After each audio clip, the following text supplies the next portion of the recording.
La crainte de l'Éternel, c'est un respect profond vis-à-vis de l'Éternel. La crainte de l'Éternel est le commencement de la sagesse. Lorsqu'on craint le Seigneur, on fait de ces choses qui vont toujours réjouir son cœur. Et vous savez, pour bien plaire à notre Dieu, pour toujours faire ces choses qui vont nous démontrer le profond respect que nous avons vis-à-vis du Seigneur, nous nous référons toujours à sa parole. Nous devons nous référer à sa parole.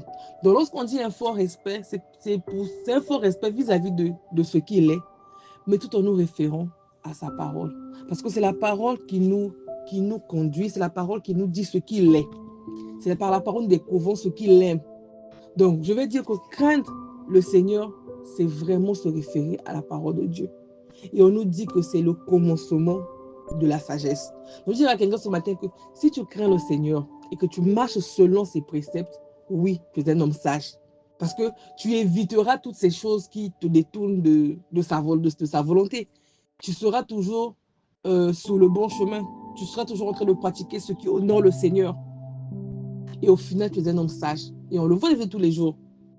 Lorsque un enfant fait ce qui est bien, un enfant fait une réaction très bonne vis-à-vis d'une situation, on dit « Ah, quel enfant sage !» Oui, parce qu'il est venu appliquer ce qu'il avait appris. Il est venu appliquer ce qu'il avait appris. Il a appris de qui? De ses parents. Et nous, pour pouvoir apprendre du Seigneur, nous devons lire notre parole. Pour pouvoir dire que nous sommes des enfants sages, nous devons lire notre parole. Parce qu'en lisant la parole de Dieu, nous allons découvrir ce qui plaît au Seigneur. Et là, nous aurons un fort respect, un profond respect vis-à-vis de lui. Et nous aurons appliqué la crainte. Et la parole de Dieu dit que celui qui craint le Seigneur commence à devenir sage. Alléluia. La crainte de l'Éternel. La crainte de l'Éternel. Et tous ceux qui respectent ces décrets ont une raison saine. La crainte de l'Éternel est le commencement de la sagesse. Et j'ai insisté sur le fait que lorsqu'on parle de la crainte de l'Éternel, ce n'est pas une histoire de peur. C'est pas quelque chose qu'on doit dire, bon, j'ai trop peur de l'Éternel. Non, ce n'est pas une histoire de peur. Je vais plutôt dire que c'est un respect, un fort respect.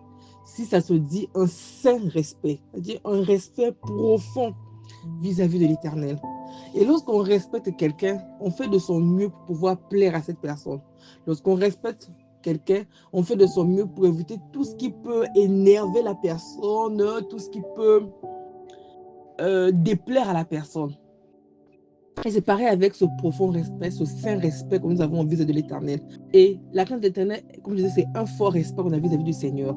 Et on nous dit que c'est le commencement de la sagesse. Lorsqu'on craint le Seigneur, on fait de ces choses qui vont toujours réjouir son cœur. Donc, je vais dire que craindre le Seigneur, c'est vraiment se référer à la parole de Dieu.